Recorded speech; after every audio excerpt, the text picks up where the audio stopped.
Nakakita ka na ba ng kasal na kung saan 14 years old ang bride? Sa atin, parang alarming yan. Pero sa ibang kultura, legal at normal pa. That's what cultural relativism talks about. It's the idea na dapat nating intindihin ang ibang kultura base sa sarili nilang paniniwala, hindi sa standards natin.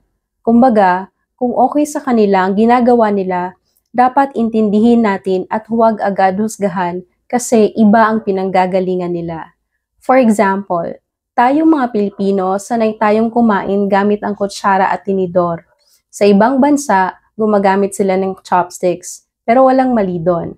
Sa Africa, may tribong nagsusuot ng kakaibang accessories. Sa atin, baka mapagtawanan, pero sa kanila, symbol of beauty yon. Advantage, it promotes respect, tolerance, and appreciation of diversity. Matututo tayo hindi agad mang-label ng weird or wrong. Pero may danger. Paano kung ang tradition ay may halong violence, like child marriage or discrimination? Dapat ba yon i-tolerate? Kaya nga, ang challenge ay respeto with critical thinking. Hindi lahat ng tradition ay tama. Culture can be different, but human rights are universal. Iba doesn't mean mali.